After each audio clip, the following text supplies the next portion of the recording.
మీరు మీ అభిమాన shows and serials TV కన్నా ముందు ఈటీవీ విన్ యాప్లో చూడండి. Download and subscribe to ETV win app. 99 రూపాయలు మాత్రమే.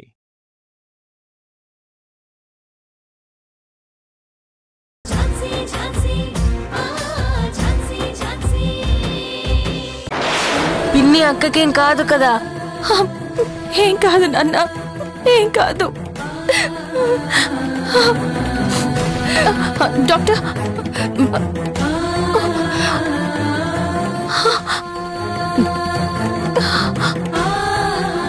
డాక్టర్ డాక్టర్ స్వీటీకి ఎలా ఉంది డాక్టర్? సారీ అండి, ఇమ్యూనిటీ లెవెల్స్ పూర్తిగా డౌన్ అయిపోయాయి. ఎన్ని సెలైన్లు ఇచ్చినా రికవర్ అవుతుందన్న నమ్మకం లేదు.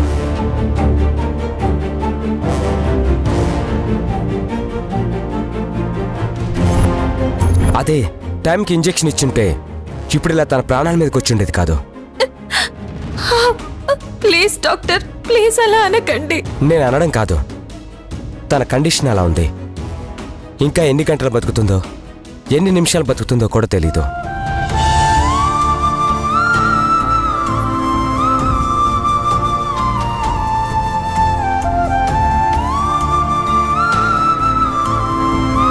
డాక్టర్, సోమేశ్వరరావు గారి ట్రస్ట్ నుంచి ఫోన్ వచ్చింది, లైన్లో ఉన్నారు. హలో, చెప్పండి సార్, నేను డాక్టర్ని మాట్లాడుతున్నాను. నేను సోమేశ్వరరావు గారి మేనేజర్ రాధాకృష్ణని మాట్లాడుతున్నాను. చెప్పండి సార్. ముందు ఆ పాపకి ఇవ్వాల్సిన ఇంజెక్షన్ ఏర్పాటు చేయండి. ఎంత డబ్బు కావాలన్నా నేను అరేంజ్ చేస్తాను. పాపకు మాత్రం ఏం కాకూడదు. అవసరం అయితే స్పెషలిస్ట్ డాక్టర్ అయినా పిలిపించండి.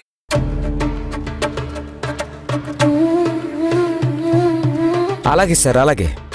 డాక్టర్, ఇమీడియట్లీ ఆ ఇంజెక్షన్ అరేంజ్ చేయండి. డాక్టర్.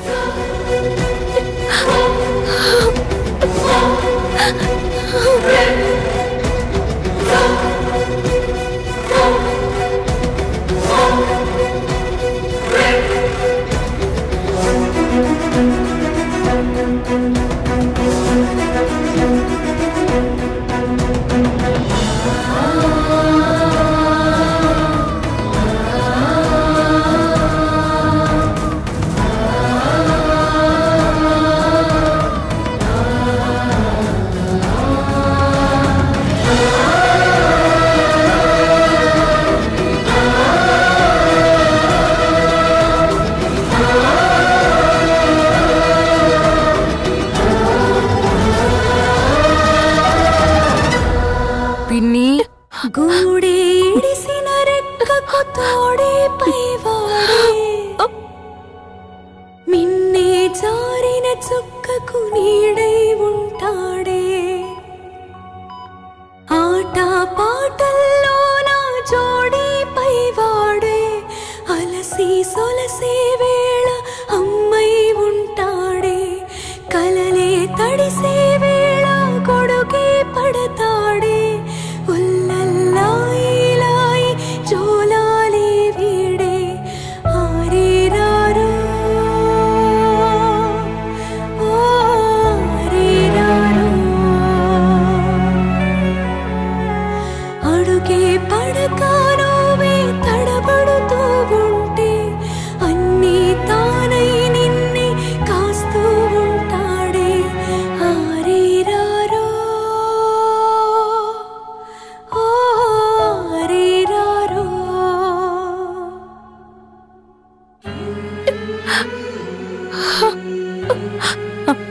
డాక్టర్, స్వీటీకి ఎలా ఉంది?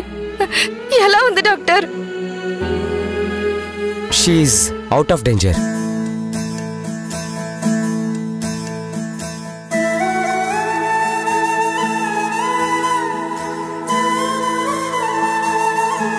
ఇంజెక్షన్ ఇవ్వడంతో మళ్ళీ తన ప్రాణాలు నిలబెట్టాం.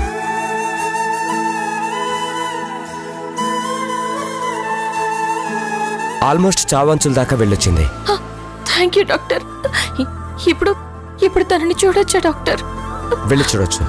Thank you.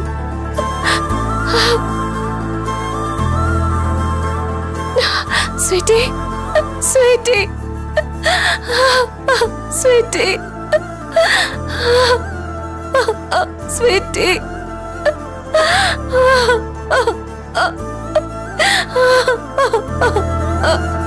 అక్క, ఊరుకో అక్క, ఊరుకో.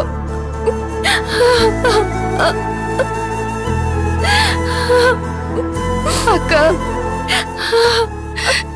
మేడం, పేషెంట్ ని డిస్టర్బ్ చేయకండి.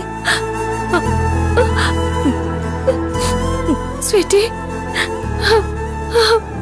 అక్క, స్వీటీ అక్క, నీకు ఇప్పుడు ఏమీ లేదు. You are perfectly all right.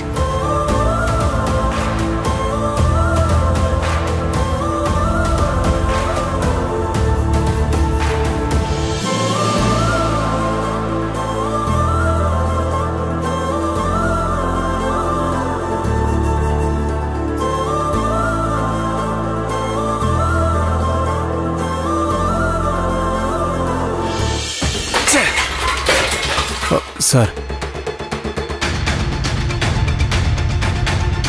Sorry sir. ఏంటి సార్? Sorry sir. మీ సారీ వల్ల ఓడిపోయిన కేసు గెలవగలమా? పోయిన మా నాన్నగారి పరువు తిరిగి తీసుకురాగలమా? మేమేం మీ సారీ ఎక్స్పెక్ట్ చేయలేదు సార్. ఈ కేసు గెలుస్తామని ఎక్స్పెక్ట్ చేశాం. లాలో ఉన్న లూప్ హోల్స్ అన్నీ నాకు తెలుసు. తీర్పు మనం అనుకున్నట్టుగానే వచ్చేలా చేస్తానని ఏదేదో చెప్పారు. కానీ కోర్టులో ఆ ఝాన్సీ ముందు నిలబడలేకపోయారు. తను ఇంతలా స్టడీ చేస్తుందని నేను ఎక్స్పెక్ట్ చేయలేదు సార్. మీ బిజినెస్ పుట్టు పూర్వోత్తరాలు కూడా ఎలుక తోవేసినట్టు తోవేసింది. అదే మీరు లైట్ గా తీసుకున్నారు. కానీ తను అదే లైఫ్ అన్నట్టుగా వాదించింది, గెలిచింది.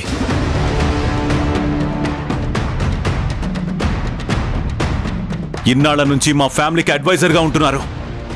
మా నాన్న నమ్మకంతో మిమ్మల్ని పిలిపించినందుకైనా మీరు న్యాయం చేయలేకపోయారు. అతన్ని తిట్టడం వల్ల ఏం లాభం? అతనికి మీ మీదున్న గౌరవం పోవడం తప్పితే.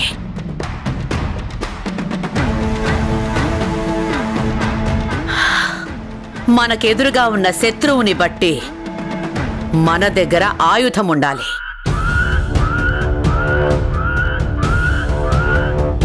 నేను ఈ కేసు టేకప్ చేసి గెలుస్తానన్నాను, కానీ నన్ను నమ్మలేదు.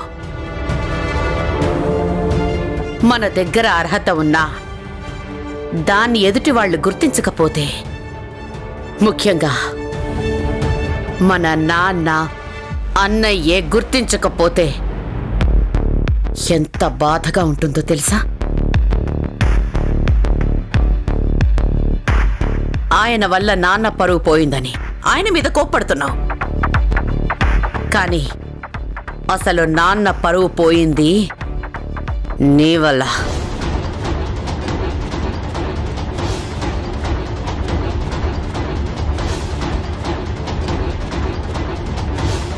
నీ కడుపున పుట్టిన నీ పెద్ద కొడుకు రాకేష్ వల్ల పోయింది మన నాన్న పరువు.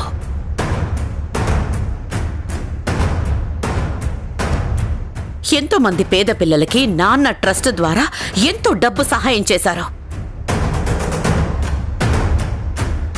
అలాంటి నాన్న ఈరోజు ఒక మెట్టు దిగి డాక్టర్కి ఫోన్ చేసి మరి ఆ స్వీటీకి ఇంజెక్షన్ చేయించాల్సిన పరిస్థితి వచ్చింది.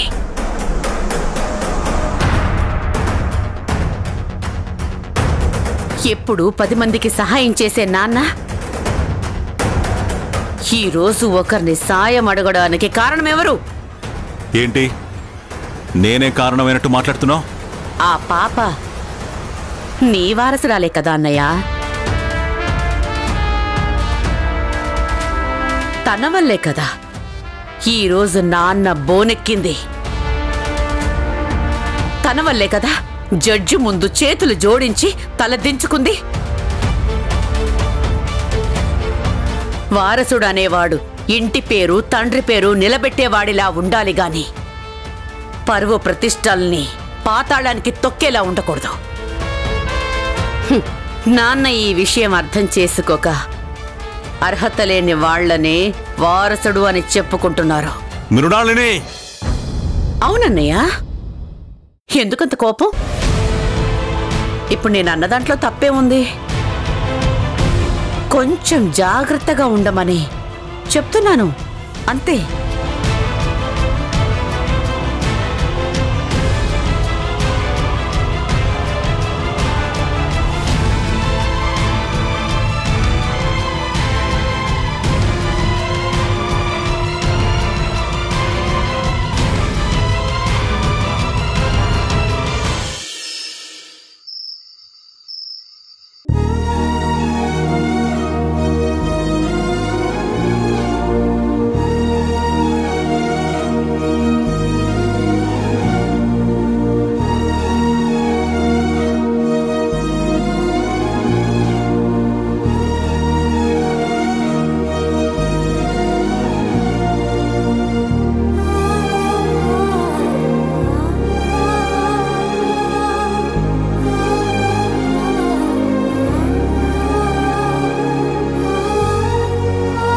ఏంటక్క పడుకోకుండా పిల్లల్ని అలాగే చూస్తూ నిలబడ్డా? చివరికి నువ్వు చెప్పినట్టే పిల్లల్ని ఆ ఇంట్లోకి తీసుకెళ్ళబోతున్నావు కదక్కా. పిల్లలకి ఆ ఇంట్లో హక్కు కల్పించడం కోసం నువ్వు చాలా ప్రయత్నాలు చేశావు. ఈరోజు నువ్వు పడిన శ్రమకి ఫలితం దక్కిందక్కా.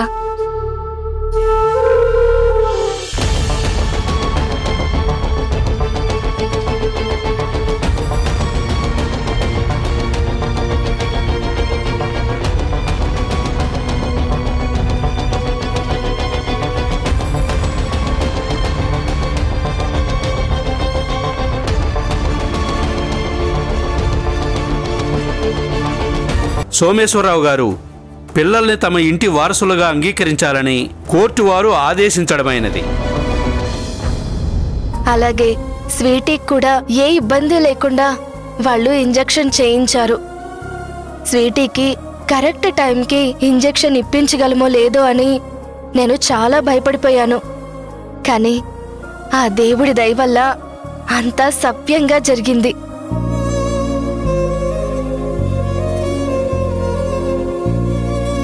ఏంటక్క ఏం మాట్లాడు?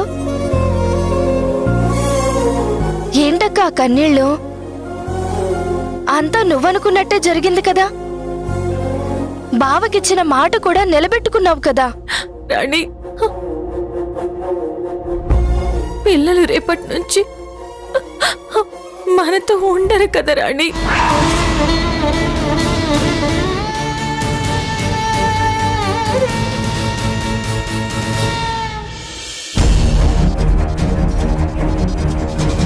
అమ్మా కమలా, రేపటి నుంచి భోజనం ఇంకో ఇద్దరికి సరిపడేలా ఎక్కువ చేయండి.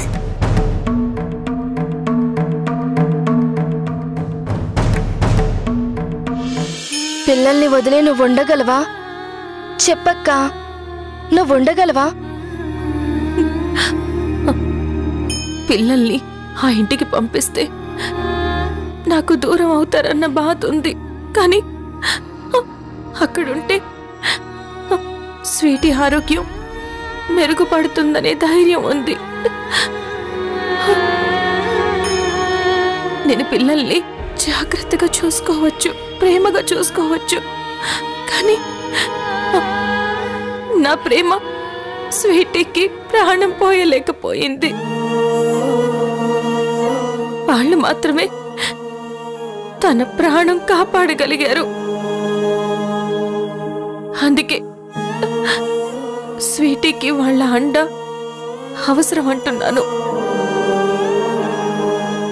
మనం జనరల్గా అంటూ ఉంటాం రాణి, నీ ప్రాణాలకి నా ప్రాణం అడ్డేస్తాను అని. కానీ నేను నా ప్రాణం అడ్డు వేసినా సరే స్వీటీ ప్రాణాన్ని కాపాడలేకపోయేదాన్ని.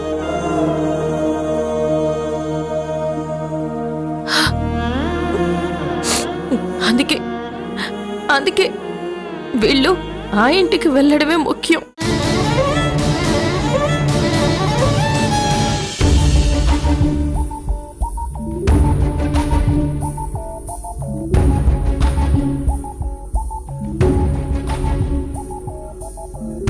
ఏంటి అందరూ అలా చూస్తున్నారు? అదే ఆ పిల్లలు రేపు ఇంటికి వస్తున్నారు కదా, వాళ్ల కోసమే భోజనం.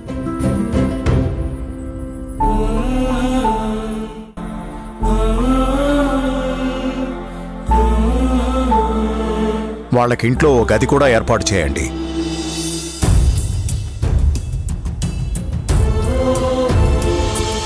అంతేకాకుండా పిల్లల్ని ఆ ఇంటికి పంపిస్తే బావ కోరిక నెరవేర్చిందని అవుతాను రాణి. కానీ అక్క, ఆ ఇంట్లో వాళ్ళు పిల్లలు మాకొద్దు అని కోర్టులో ఇంత పోరాటం చేశారు కదా, అలాంటిది ఇప్పుడు వాళ్ళు అక్కడ పిల్లల్ని బాగా చూసుకుంటారో లేదో. ఆ పిల్లలకి కావలసిన అన్ని సౌకర్యాలు కల్పించండి. వాళ్ళకు కావలసిన పుస్తకాలు, ఆట వస్తువులు అన్నీ తీసుకురండి.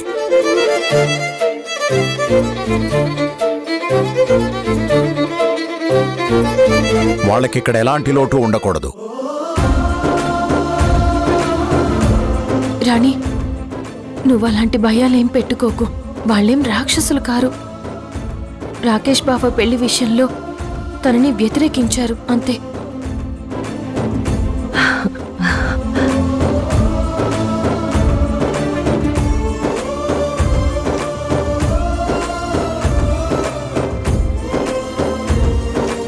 ఎక్కువ ఊహించుకోవద్దు. కోర్టు ఆర్డర్ ప్రకారమే ఇదంతా చేస్తున్నాం. అంతేగాని ఆ పిల్లలకు మనకు మధ్య ఏ బంధం లేదు, ఎలాంటి సంబంధం లేదు.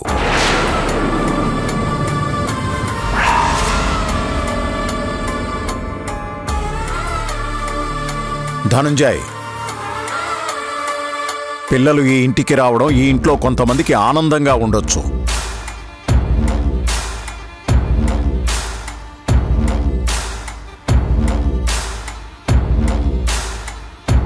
ఆ ఆనందాన్ని వాళ్ళు మనసులోంచి తీసేస్తే వాళ్లకే మంచిది.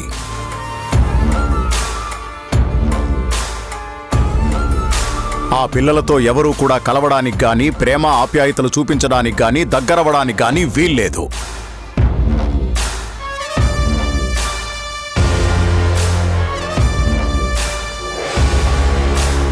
ఒక హోటల్కి కస్టమర్స్ వస్తే వాళ్ళకి కావలసినవన్నీ అరేంజ్ చేస్తాం, సర్వ్ చేస్తాం. అంతేకాని ప్రేమ ఆప్యాయతలు పంచుకోం కదా. వీళ్లతో కూడా అలాగే ఉండండి.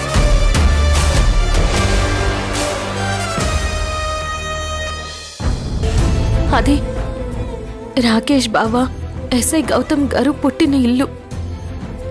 వాళ్ళిద్దరూ ఎంత మంచి వాళ్ళో మనకి తెలుసు. ఆ ఇంట్లో మిగిలిన వాళ్ళు కూడా అలాగే ఉంటారు. ఎంత మంచి వాళ్ళు కాకపోతే స్వీటీకి వెంటనే ఇంజెక్షన్ చేయిస్తారు. స్వీటీకి ఇంజెక్షన్ చేయించింది కూడా కోర్టు ఆర్డర్ ఇచ్చింది కాబట్టే. అంతేకాని తన మీద ఏదో జాలిపడో, తననేదో నా సొంత మనవరాలిగా ఫీల్ అయ్యో చేయించలేదు. బయట 10 మంది అభాగ్యులకు మన ట్రస్ట్ నుంచి ఎలా అయితే సాయం చేస్తామో తనకి అలానే ట్రస్ట్ నుంచి చేయించాను. కానీ ఈ సోమేశ్వరరావు సొంతంగా జేబులోంచి తీసివ్వలేదు.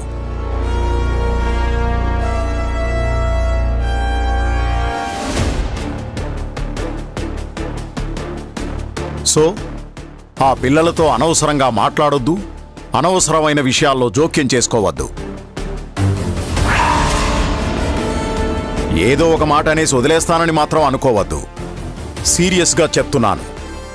దీన్ని ఎవ్వరూ అతిక్రమించినా పరిణామాలు చాలా తీవ్రంగా ఉంటాయి. This is my order.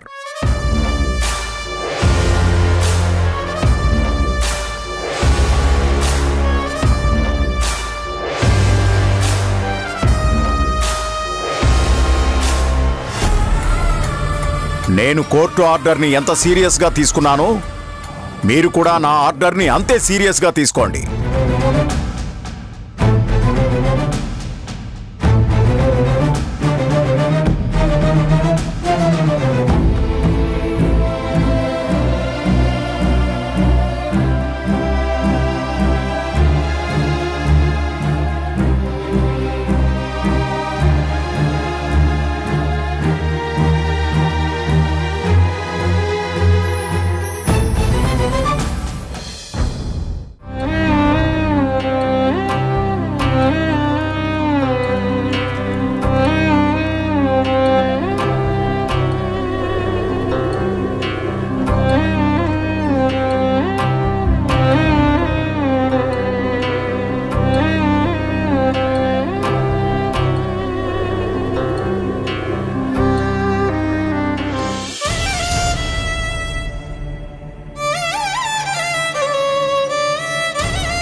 కమలా, ఎందుకా కన్నీళ్లు?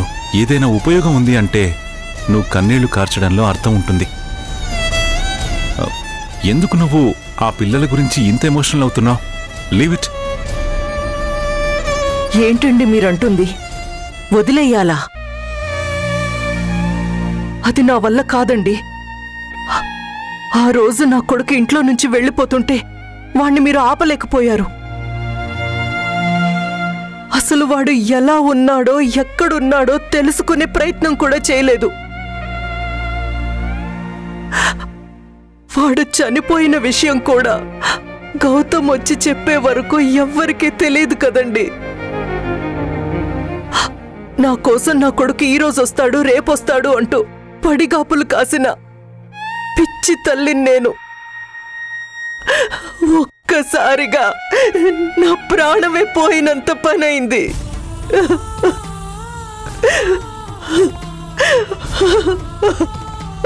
కమలా, కంట్రోల్ యువర్ సెల్ఫ్. ఇప్పుడు నా కొడుకుని చూడాలనుంది, మాట్లాడాలనుంది. తీసుకొస్తారా?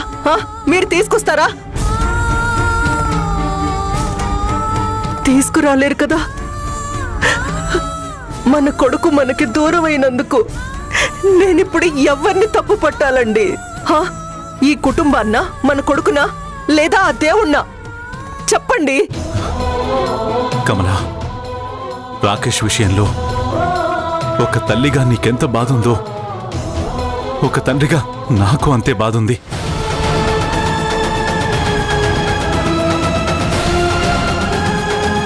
వెళ్ళండి, వెళ్ళి మీ తాతయ్య కాళ్ళకి నమస్కారం చేయండి. వెళ్ళండి, వెళ్ళి వంశీ.